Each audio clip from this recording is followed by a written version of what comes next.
I finished the book yesterday Mm-hmm.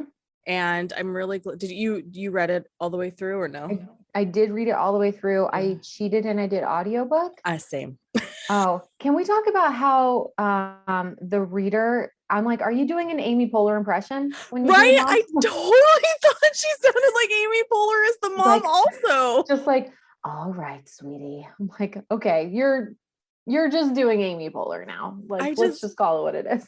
I really love that you said that because I was like, is it just me? It's not. You caught it too. I love that. Mm. But I did buy the book. And whenever something because I did start physically reading it, but then this week was crazy. And on Wednesday, I was still on only page like 30. So it's like, I got to borrow this shit from the library because I'm not going to get through it unless I'm listening to it at work. Yeah. But I would go through and I don't mark in books, but I would mark stuff that is I want to, if that something like that comes up, I want to bring that up in the book as a point of reference because we'll get into it. But I liked the book a lot more, and I'm a little disappointed with some of the changes they made to adapt it for film.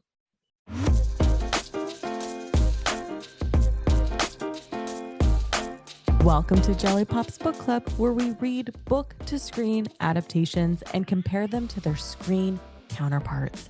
I'm your host, Julia Washington, and we are revisiting a conversation from Pop Culture Makes Me Jealous with Carly Adams about Moxie.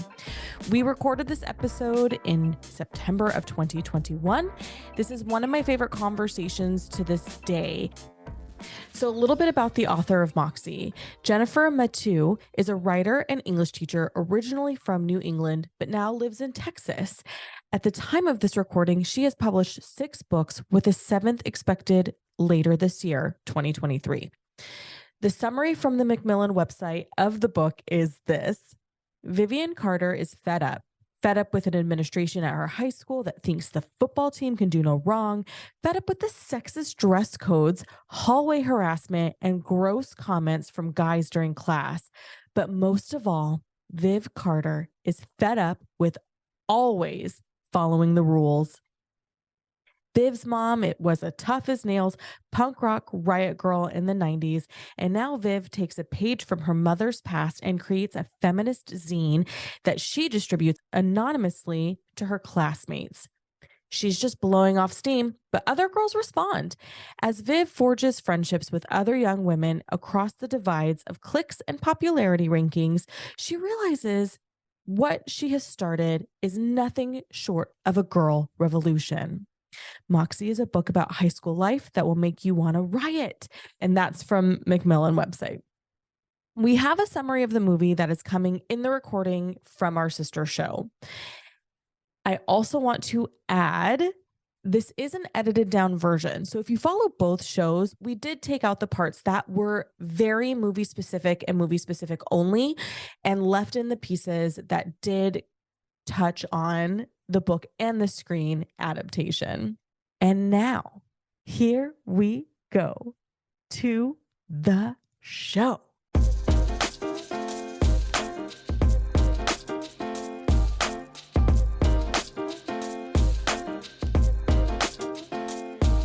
Netflix released Moxie on March 3rd, 2021, and it was met with some serious criticism. It was based on the young adult novel written by Jennifer Mathieu. But before we dive into this discussion, I must introduce you to my guest. Carly Adams is a professional organizer based in Sacramento, California, and the owner of Tidy Revival. She loves nerding out on all things decluttering and organizing. When she's not working, she's probably shopping for houseplants and binging reality TV with her husband. And I have to add that Carly and I have known each other since high school. She's one of my favorite humans to roam this earth, and I am proud to call her my friend. And bonus, I've rendered her tidy services. I'm going to tell you what, it's fucking life-changing. So definitely look into that if you need that help. Carly, welcome to the show. Thank you so much. I am so excited to be here with you, and thank you for having me on. I'm really excited to dive into this because I know you and I talk about these types of things all the time, but this is the first time I've talked about these types of conversations on a podcast. So I'm excited right now. I'm excited that you're bursting that bubble with me. It makes me feel like we're bonded even more. Well, yeah. And I feel like it's pretty appropriate because I feel like we've been bursting that bubble since we met. Yeah, those high school years, man. So good. One day we'll never admit to any of the things we've done. No. Okay, so let's do a quick summary of Moxie really quickly for our friends and listeners at home. This summary Yeah. came from Netflix, everybody, so bear with me. Inspired by her mom's rebellious past and a confident new friend, a shy 16-year-old publishes an anonymous zine calling out sexism at her school. So we're not going to expand any further on that because the discussion's really going to dive into a lot more. We're just going to get into it. Yeah, let's go. And as I mentioned before, critics had a lot to say about this movie, and most of it was not positive. The Hollywood Reporter calls this film a wholly plausible and a transparent Gen X fantasy of its cultural relevance to Gen Z. Cosmopolitan ran a review titled, Amy Poehler's Moxie is just another movie about a problematic white teen. IndieWire's review was titled, Moxie Review. Amy Poehler introduces feminist thinking to a generation that might not need it. And NPR's headline was, Moxie says some things, but not everything about high school feminists. I have to tell you, there's a title, the titles of the articles that I pulled up to talk about this are one from the Phoenix at Swarthmore College since 1881. Moxie reviewed, I'm not upset, just disappointed. And then whattowatch.com said intersectional, feminist, and proud, which is like the most positive review I think I've seen of anything. And I know we're going to get into all of the points, but I liked that the verdict for this was like positive, positive, positive, positive. The only against it says, and this was a big issue that I had about it, said while it's inclusive and diverse, it could have gotten full marks if it had allowed its trans character to be explicitly trans rather than just implying it. Yes. I don't think that's the only issue with it, but we'll get in big issue of mine. Yeah, we're going to get really into it. We'll dive in big time because what I think another point we need to make about this, like we mentioned earlier, Moxie is based on a book. Moxie references the Riot Grrrl movement, which is a movement of the 1990s, a movement that I discovered personally in 1998 and held onto a lot of that ideology through most of my high school career. Carly was witness to it. Not just witness, I was like with the, we were there. We were there together. Yes. We will not be sharing pictures because it was pre-digital. Sorry, I had to go there. And because my eyebrows are so thin and set. Yeah. So cruel. The late 90s and early aughts, I stand by this. It was just a cruel time for fashion. It was fun though. It was fun. I had a good time. This is a movement for those of you listening and aren't familiar with Riot Grrrl, G3RsL. It's very important to note that. Very. This is a movement that started in the Pacific Northwest and was punk and feminism and politics all wrapped up in music. And it was very, very heavily female. Okay.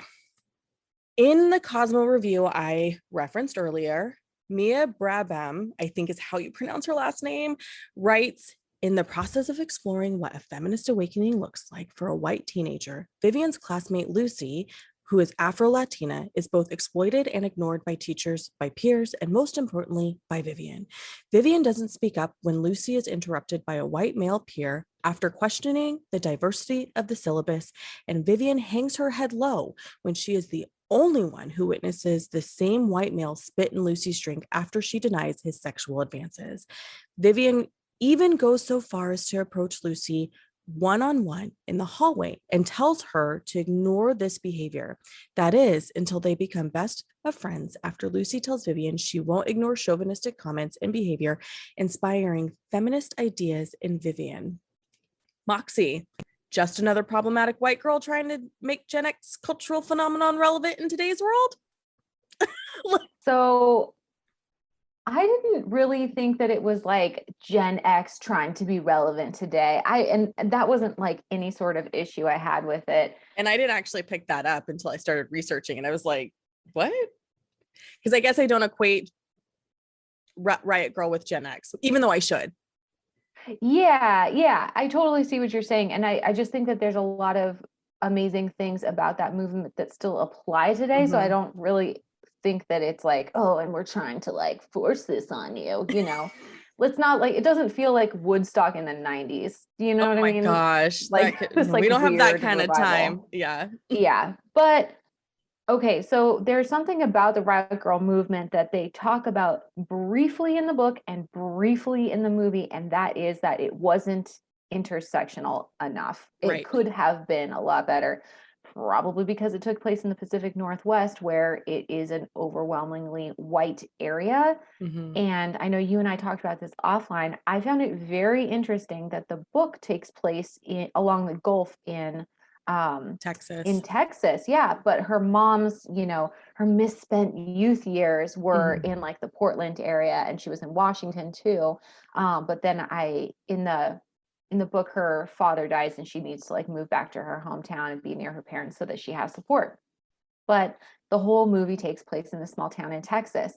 I don't know if it's even worth noting that like the Seth character in the movie, they've known each other since like kindergarten, but in the book, he's like a new kid, which I thought Mm-hmm. was a random weird change. But yeah, but then they took the whole movie and put it in the Pacific Northwest and made the diversity of the set more diverse than the actual diversity of that area, which Mm-hmm. I just thought was, it's just like, why not set it somewhere else that is more diverse? Like, and then that just leads me into the issue of like, this was obviously a very purposeful attempt at intersectionality, at bringing together all sorts of different genders and sexual identities and all sorts of things, but they still chose to make the entire storyline through the lens of a straight white girl. Mm-hmm. So like, why? So after you and I had our original conversation about Moxie, because my initial reaction was like, oh my God, I love this movie. Because also I was the girl getting yelled at and being called, a boy hater and a man hater because I wanted equality. And so that's what stuck out to me, plus the Riot Girl Mhm. movement. But after you and I had this conversation months ago, I was like, Carly's making some really good points. Let's dissect this. Found out it was a book. So we agreed to read the book together in preparation. What I love about the book taking place in Texas, and I'm going to read I'm going to read my notes verbatim. Do it. The book portrays the small town, small mind with the layers of mom's a widow, so she moves back home for help because that's a Mhm. huge thing. Solo parenting, especially in like a bigger city like Portland, real hard. Yeah. There's limited diversity in this small town. The football culture, as we know it from Friday Night Lights, told everybody the football culture in Texas is a BFD. Mhm. The element of her grandparents, because like the mentality of the grandparents when it comes to gender and gender roles, I thought was huge in the book, and they removed that for the movie. Yeah, entirely. So especially in contrast with her mom. Mhm. So she's growing up with these small town antiquated behaviors. Her mom got exposure outside of that by living in Portland and then having to move back home and hating it. I identify with that, by the way. But Vivian's concept of elsewhere is abstract. She doesn't have that understanding because that's not her experience. And Mhm. to make Seth, instead of being a new kid in town in the book, turning him into a longtime friend in the movie, removes the elements that Seth and Lucy in the book bring to her, which is, hey, the world's actually a lot bigger and all the shit that happens here is kind of bullshit. Yeah. And I don't remember it really coming across as much in the movie, but Lucy was talking a lot about how different her experiences Mm-hmm. were when she was in Houston, Houston. Mm-hmm. because they had, what was that, like a student It was like advisory board yeah. type of thing, that she was on. And she said that like her teachers loved her, the administration loved her, they really valued her opinion. She was a good student. Whereas in this new school, she was just considered trouble and like a problem starter because she spoke up for what she believed in and stood up for herself. Mm-hmm. So that was interesting. Yeah, I agree with you. They should So have maybe they should have kept Seth as new kid. I think so, because when coming from a small town, I mean, Modesto's a big small town. I talk about that Yeah. kind of a lot. And so when you don't have somebody, when all you know is what you know, Mm-hmm. when somebody new comes to town and they teach you about, oh, this is what it's like where I live, it's kind of mind blowing when you're 16 if you don't Mm-hmm. travel a lot. And I get the impression that she and her mom probably don't travel a lot. She's a nurse, so she probably is working 12-hour shifts 7 days a week. I don't know. Yeah. And so that self-discovery of what the way that Mitchell Wilson treats us is actually wrong in the book is so much more impactful than it in the movie. Because in the movie, it just feels like, oh, we do all these things and it's bad and football rules, but I don't equate the culture that exists in the Pacific Northwest with the culture that they're trying to represent and sort of speak out against that we see represented in the movie. Yeah. They also change. Oh, go ahead. No, I was just to say, I see, this concept of trying to make it anywhere town, then you shouldn't have set it in the Pacific Northwest. 100%. Also, they changed the principal character too, because in the book it's his dad, so it's there's a lot of nepotism going on. Yeah. Where Mitchell Wilson can never get in trouble no matter what he does, and they're shocked that he, spoiler alert if you haven't read the book or watched the movie, but in the end he has rape allegations against him, and like that's a whole thing. And in the book, they have to they basically leave town by the end of it and move away. So it felt like he was untouchable for that reason. Like the whole administration was set up so that Mitchell and his friends could do whatever they wanted. Right. There were more of those. There was a little bit of dress code stuff in the movie, but not to the extent that it was in the book. And they didn't have, like in the book, the guys are wearing gross shirts that really gross shirts, like nice legs, when do they open, and something else, I don't know, just I a lot what of the other one was, like really gross sexual references, and never got in trouble for it, the whole entire football team, whereas girls are getting pulled out of class because they are wearing tank tops whose straps are too thin, and they go into that like in a much bigger detail. That's part of the second call to action for Moxie. The first call to action is to do the hearts and stars on your hand with the first zine that she produces. The second call to action is in direct response to the dress code violations that the female students are getting in trouble for, but male students aren't. And in the movie, they make it that character, he's just topless all the time. And to me, I'm like, you're a sports player. Like, not that I'm saying that students should be topless in school. I'm just saying when I drive by the high school after school, when practice is over, they're all topless because they're hot, right? After running scrimmage or whatever. So it didn't have the same impact to me as when I read that in the book, the statements that were on the shirts. It was just like, this is really inappropriate and offensive, and not like, oh, I'm a delicate flower, I'm offended, but like, this is 2021. The book was printed in 2017, still in 2017, wildly inappropriate. Yeah. But in the context of a small culture that is pumping money into a football team to keep this sort of ideology alive, it still makes sense, regardless of what year it is. Yeah. Yeah. Totally agree. Can we talk a little bit how the side characters were not allowed enough room for development, and 100% way better? Like, I care way more about Claudia's struggle and figuring out her way against her parents than I care about if Vivian is going to have sex or not.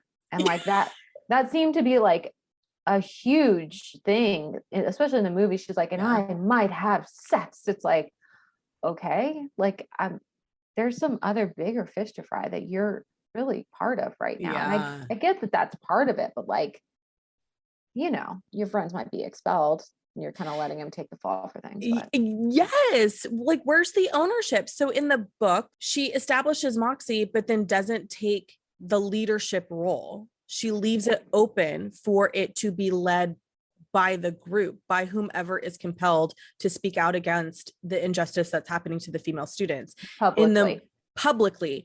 And in the movie, she's quietly the leader.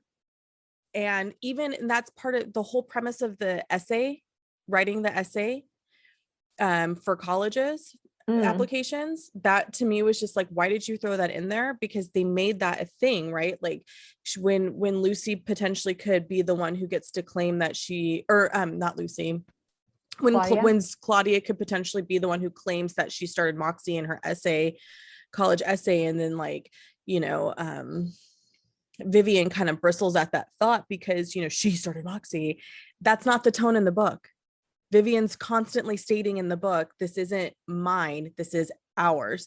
Oh, I felt like she was bristling at that just because she was nervous for Claudia specifically about her parents' reaction too.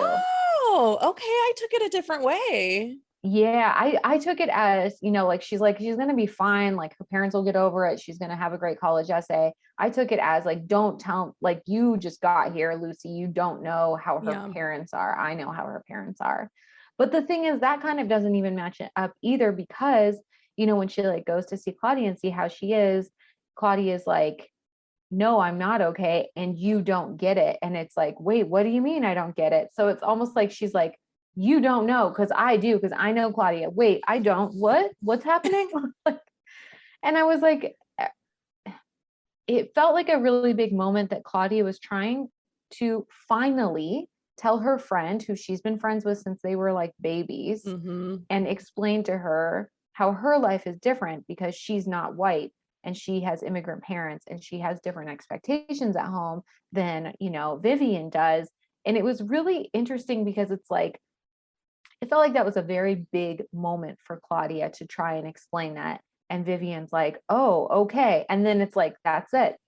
The moment of understanding, I guess we're done now because I told you that one time. And it's a lifelong struggle. You and I have talked about this offline for many, many years, you know, especially because, you know, we both have a non-white parent Mhm. where you're like, people don't understand what it's like when you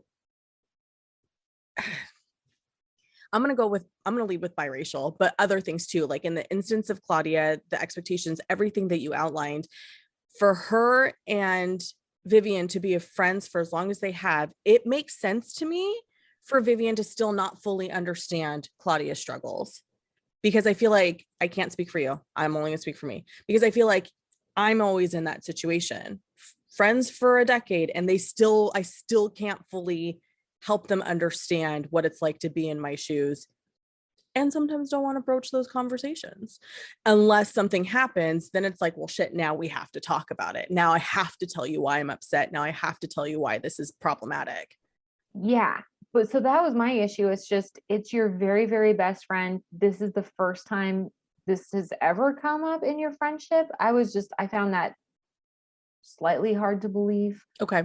But even if this was just boiling under the surface for Claudia and she finally expresses it, for Vivian to just like take it that one time and then, it did just like kind of never comes up again, even in the movie. Like it just felt like it wasn't enough of an acknowledgement. It wasn't really like a listening and learning. It was more of like a listening, giving a slight nod and moving on. Yeah. Because they could have done something at the end, at the walkout scene, to sort of resolve that a little bit better. And I'm always talking about how pop culture and movies and television give us the language we didn't know we had. And that's a missed opportunity to sort of help students and kids and teenagers who don't know how to say, this is why this is hard for me. And I need you to understand. Like that was a missed opportunity. Totally. Okay. Since we brought this up, I'm going to get into it right now. The CJ character, this was probably, I had many issues with it, but this was my biggest one. CJ's character, they never use the word trans in the entire movie. You're Ever. right. They never do. So at the beginning, when the girls are at the party and then they're kind of like commiserating with the different things, CJ has like 3 lines in this entire movie. Right. Also she is cute as a button. Mm-hmm. And I was very proud of the folks who made the movie for hiring a trans actress. I thought that was fantastic. Anyway, so she said, people are griping about the different things. And she says, yeah, people don't even use my new name. Like, or, people aren't using my new name. And they Right. said, oh, seriously, not even teachers? And she's like, yeah. And I want to audition for Audrey in Shop of Horrors, and everyone is upset by this. And that's how she puts it. The thing is, I felt like those lines, if you're not familiar with trans issues, if you don't know trans people, I felt like those lines were so short and so, I felt like they could mentally be swept under the rug if you weren't like, if it wasn't like not a trigger word, but if like that didn't pop up for you. You're not familiar with the language. If you don't know someone who's had a new name, if that's not something that you and your friends, your family have gone through, that might not be something that registers as a thing. And it might just be like, what? Well, anyway, and like move on. So yeah, I didn't pick up on that, all of that right the first time. And then the second time I'm watching it, I was like, because admittedly back in March, I was still learning more about the trans community and the hurdles that are faced, that the trans community faces. So in March, when I watched it, I'm still in like this infancy. The second time around, it was like, oh, there it is. Completely. And it's definitely a community that I feel more comfortable with, and like have been, doing lots of different work with, for years. So I think that's why it pissed me off even more, because for people who are maybe watching this and this is the first time that they would be ever introduced to a trans character, if it's not specifically stated, if they miss it because you didn't say it and because you didn't make it a bigger deal, it almost felt like they didn't say it so that they didn't have to rock the boat enough. Sure. Like it felt like they weren't proud of having a trans character. Honestly, I felt like as a viewer, that's how it came across. Yeah. Like, just say it. Just stop beating around the bush. And that's one of those subplot characters that could have developed more, because the idea, again, the theater stuff, she wants to audition for Audrey. This is a backwards town, well, in the Pacific Northwest, but if it had stayed in Texas, that could have been a really interesting avenue to explore as one of the sub storylines. Exactly. And instead, her audition was part of a montage, and that's it. And the teachers are looking very happy with the way she's auditioning. And I'm thinking, no, I'm going to go with, I think that if the teachers are refusing to use your new name, they're probably still not thrilled that you're auditioning for this role. Yeah. And then nothing, and I'm pretty sure like that, besides like, hey, that's the end of CJ's lines. I just felt like if you're gonna go there, then freaking go there. Yeah. Don't stop. Like, I found that very annoying. Yeah. There's a lot of like highlights too of things that, Black women have been saying for years that, I felt like they kind of plucked out, right? Like, don't touch our hair, don't touch our butts. We're always being whatever. Like, these are things that are issues for us when we move into the major dominant culture. And then they just let it. So it was like we're going to pull the headlines. We're going to plop in the headlines, but we're not going to get deep on anything. So Corey saw the end of the movie with me, and it's like at the rally and like everyone's sharing. They did have that character who got up just to like defend herself. Where has she been this entire movie? Right? What is your name? Who are you? Yes. Why did you not have more? Like, that is a person who I want to know where she started from. Is this the moment where she felt compelled to share? I don't know. I've never seen you before. Right. You deserved more lines.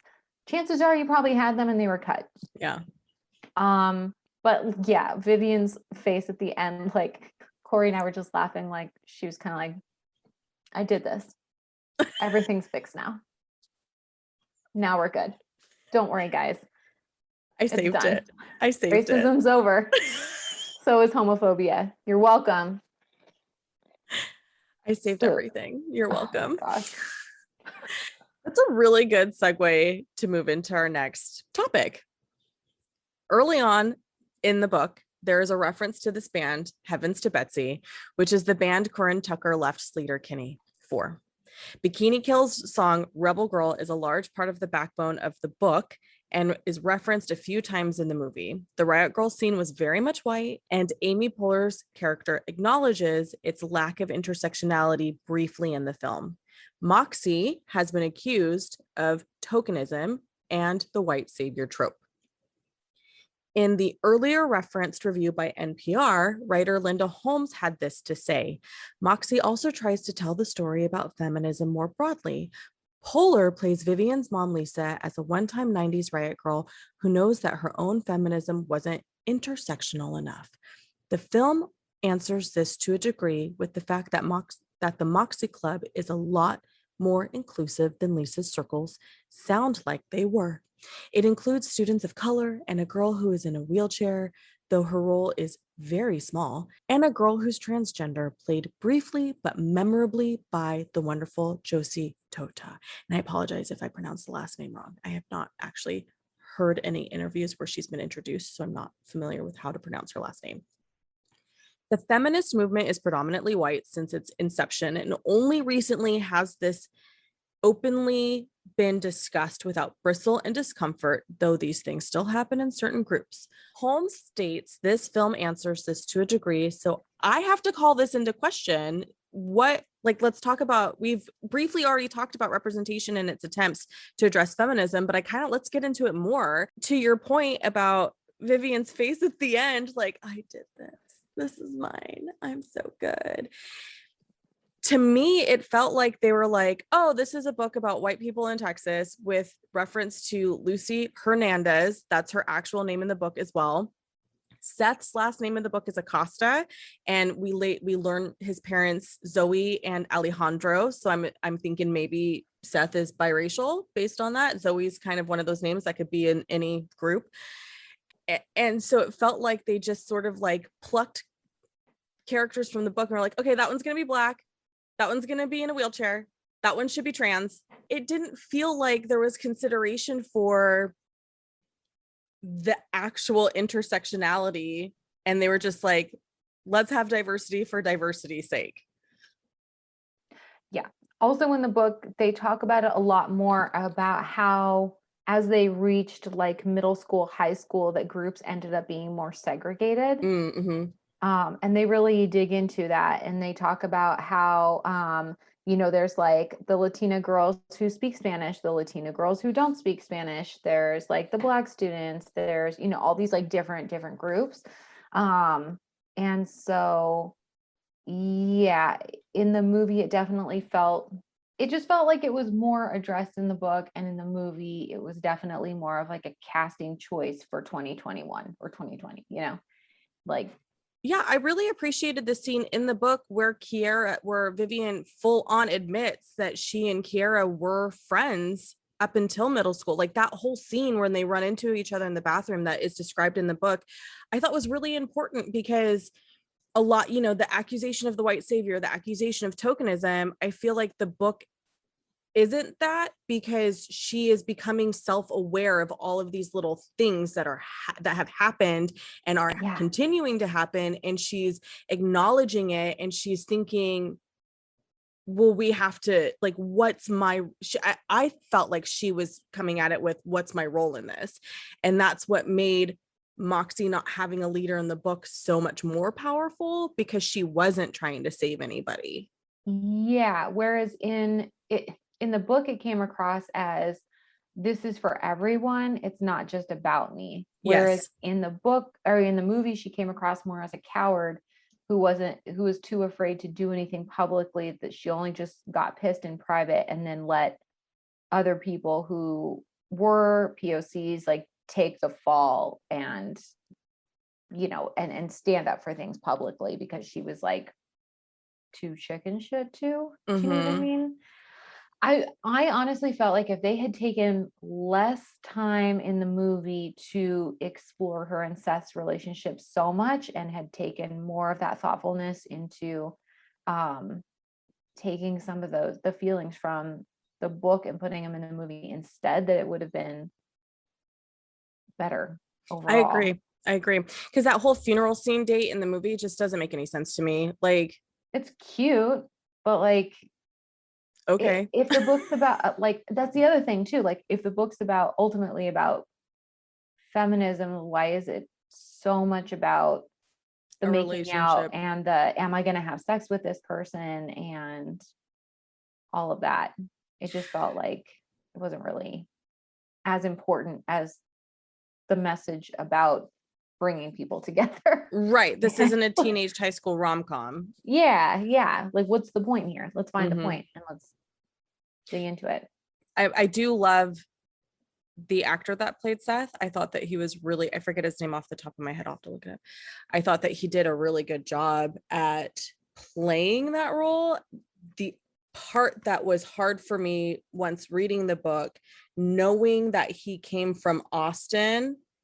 Mhm. And so when the accusation of rape comes up and they have that fight in the book about it, where Mhm. he's like, I forget specifically what he says, but he's basically like, just sort of doubting the accusation, which is Yeah, he was like, typical. well, yeah, like that's Yeah. a big accusation. It could really ruin someone's life. Yes. And so in the book, Vivian's like, that ruins her life. And so I felt like Nico Hiraga, is that how you would say it? Hiraga? Mhm. Yeah. Nico Hiraga plays Seth, and he's just adorable.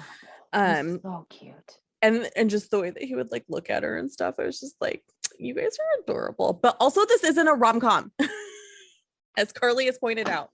It was a really cute relationship. They had a bunch of cute scenes. I loved the funeral date. I thought it was just precious and adorable. But that said, if you're trying to tie everything up in a bow, there's a lot of shit you left out for the sake of getting all this teen romance in. Right. And that wasn't supposed to be the point. So if it's like it's a timing thing, Yeah. then like it's really about prioritizing. And I feel like they prioritized wrong. I'm usually not that critical of movies. There's so many movies that are absolute pieces of garbage. I've been told by friends that I love garbage movies, but this movie, it pissed me off. I feel like that's fine. I feel like that's fair, because the fight in the book between Seth and Vivian about the accusation, I feel like is the way that fight happens all the time when a woman steps up and makes an accusation. And then the way that they fight about it in the movie felt like she was just being a self-righteous human, Yeah. like it wasn't coming from a place of like, how do I say this? It's because I haven't explored my own emotions fully with stuff like this either, because it's scary to think about, but I just, reading the scene in the book just felt like this is a conversation I've had with people when somebody steps up, when we're observers of somebody stepping up. This conversation at a 16-year-old level feels like how 16-year-olds would fight about this, because the guy's coming from the perspective of like, what if somebody accuses me? That's scary. Mm-hmm. And then the girl's coming from the perspective of like, I don't want my life fucked up because of this. Mm-hmm. And so I guess that's the same perspective, I guess, but different angles. Yeah. And in the movie, it didn't feel like that. It just felt like she didn't know how to not advocate. She didn't know how to, I don't know. It was a miss. I don't know how to further explain it, but to me, it didn't feel as, I hate to use the word authentic because we use that word for everything. But I mean, that's accurate. Yeah. It's an accurate word choice.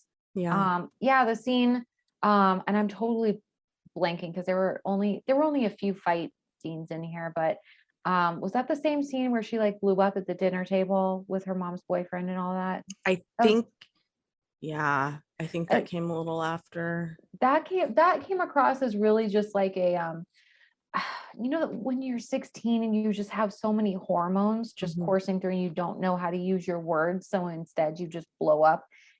It had that feeling, but it didn't feel as constructive as it could have been. Yeah. I also hate that they brought her dad back to life and just wasn't in the picture.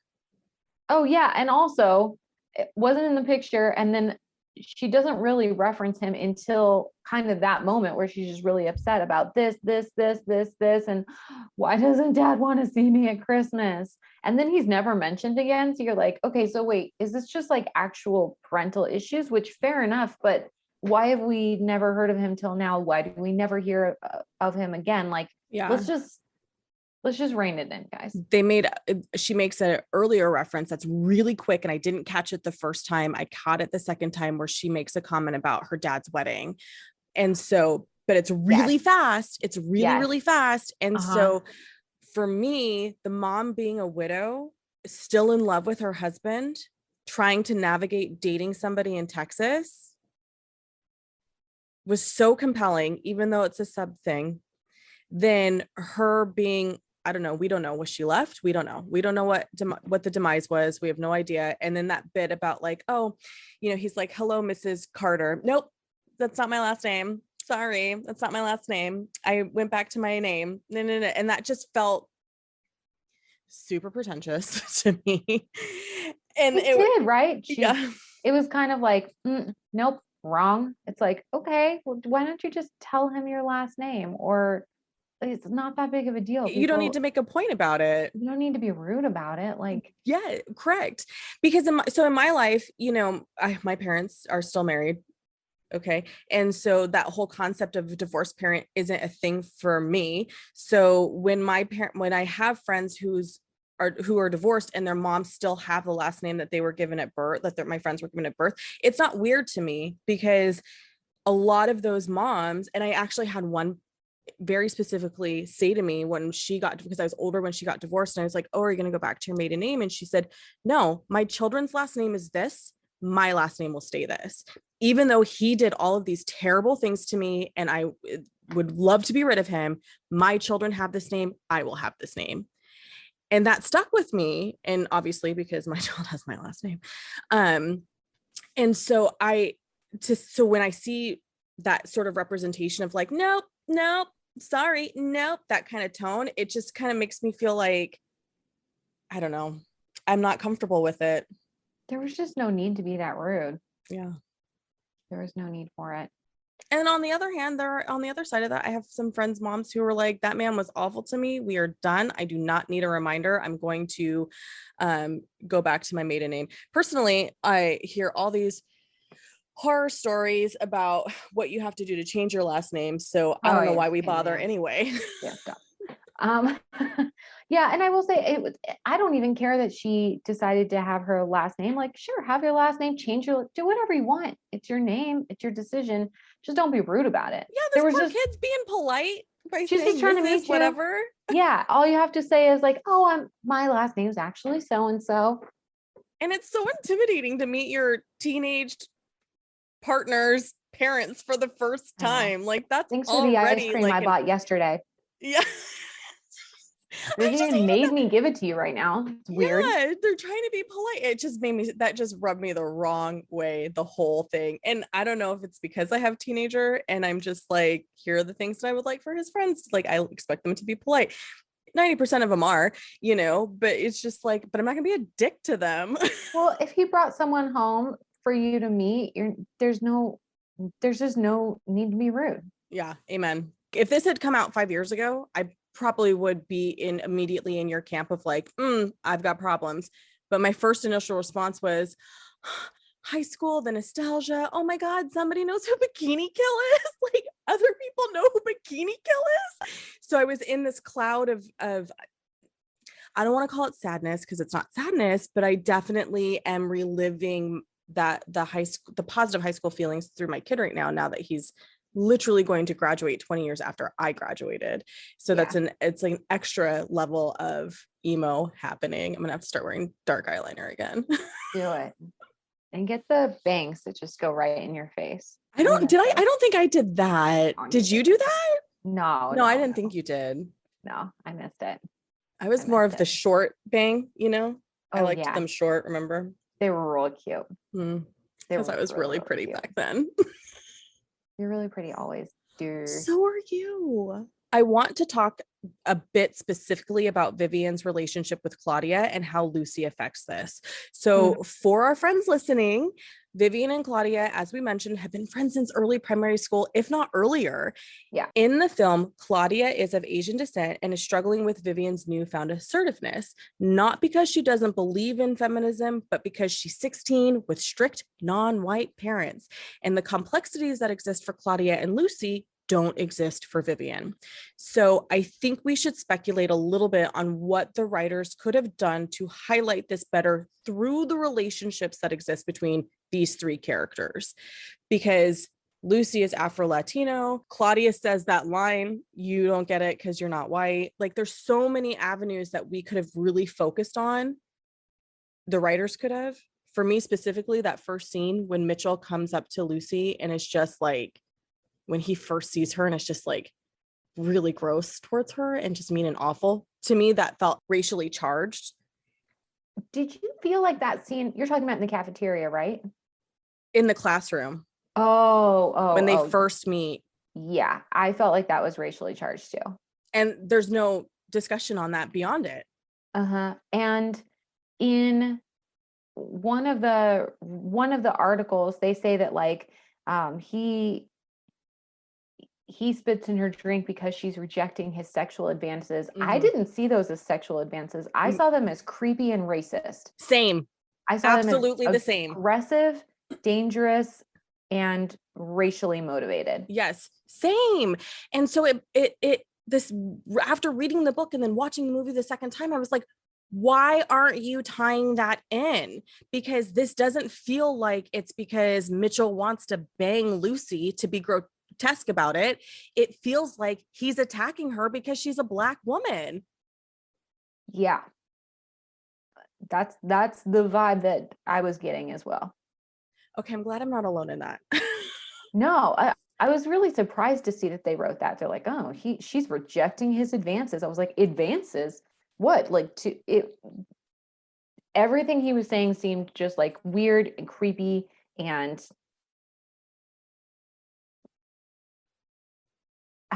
I'm like at a loss for like the right word, but like there's violence under the surface. Yes, and Lucy does call that out in the movie later on, and I'm really glad that they put that in there, because so often we brush under the rug that type of behavior and it's passed off as like, oh, it's harmless, that's just keep your head down, don't antagonize them.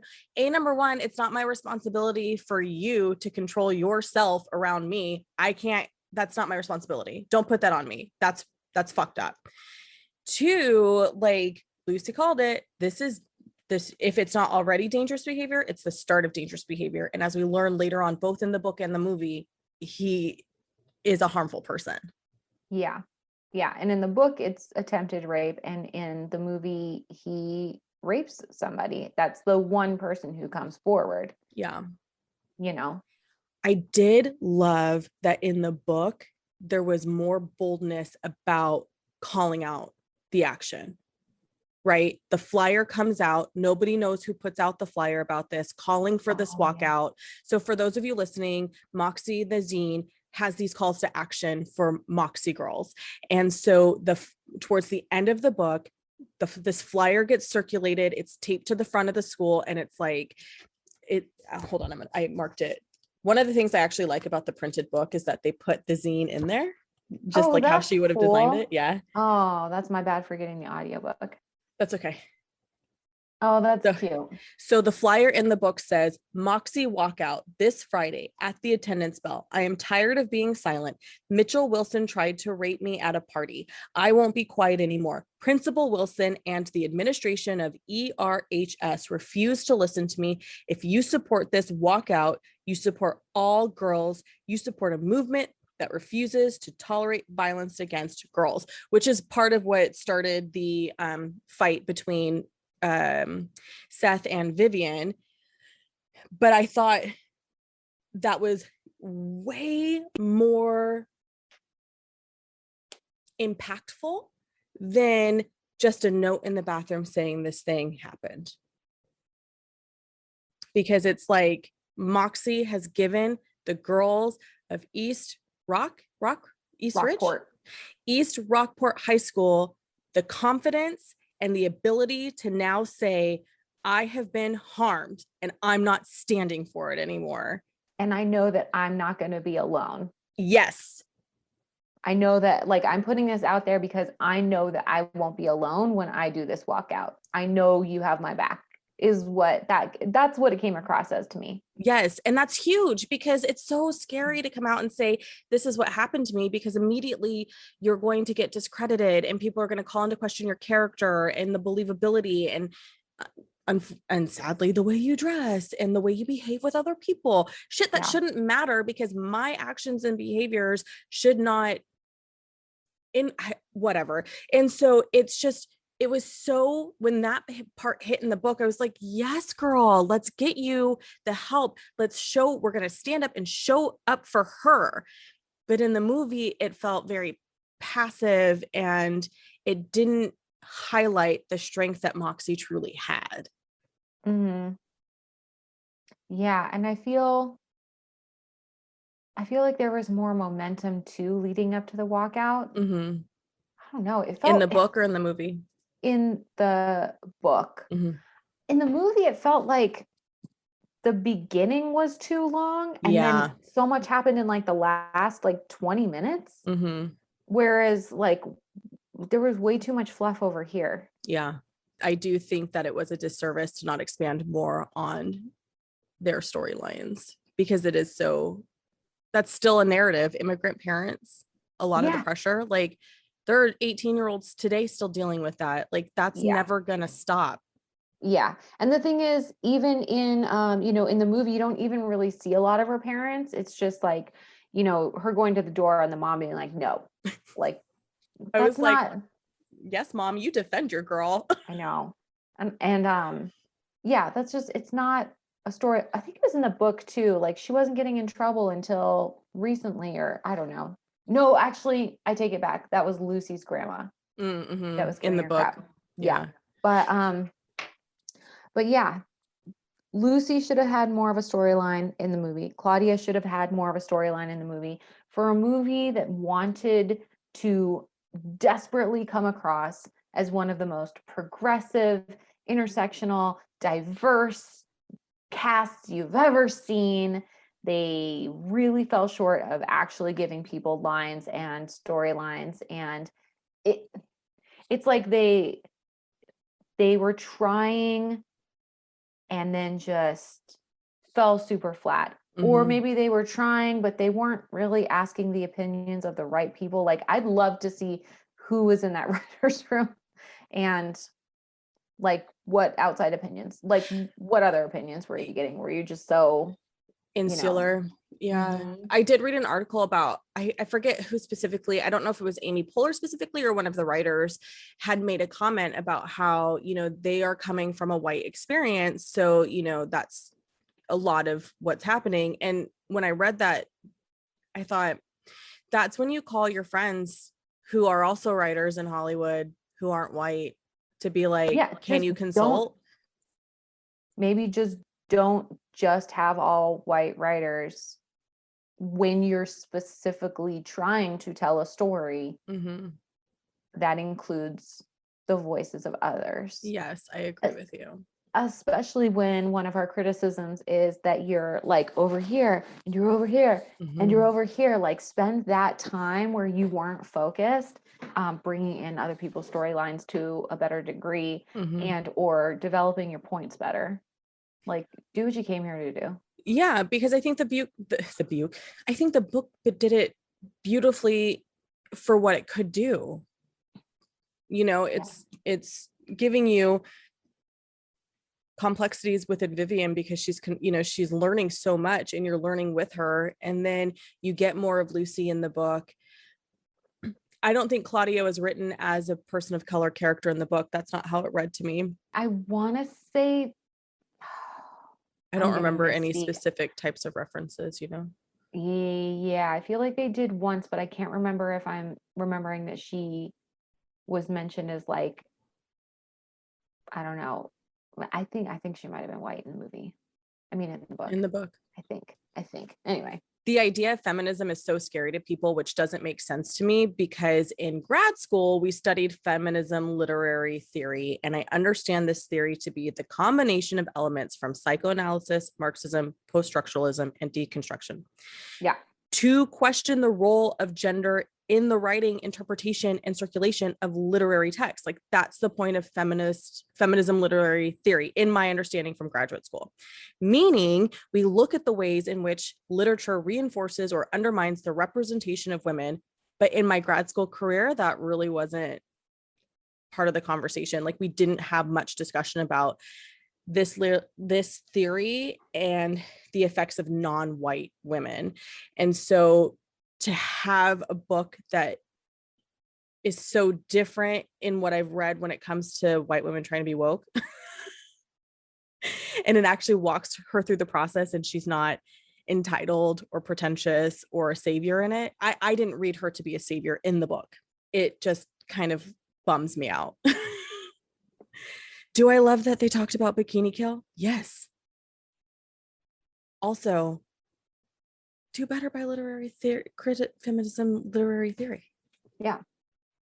Just be better. Yeah. That'll be the title. Be better. Is it too much to ask?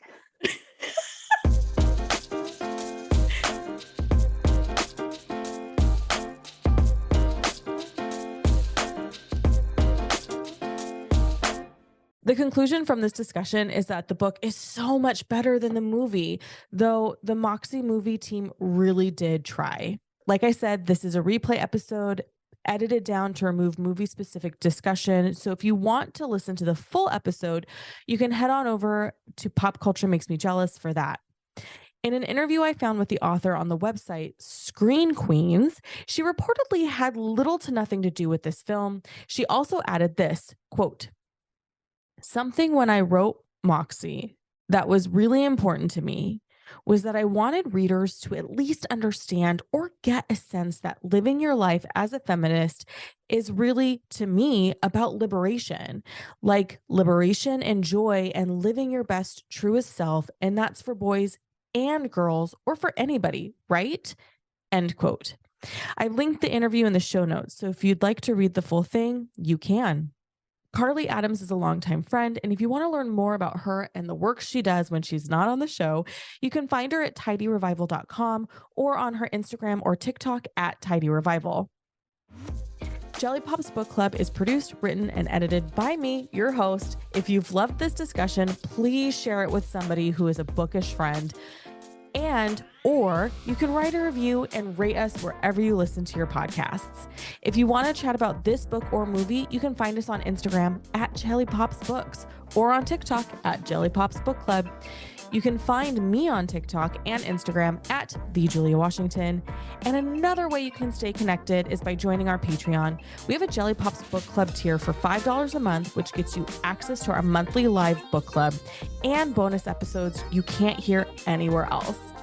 In the meantime, thanks for tuning in, y'all. Until next time.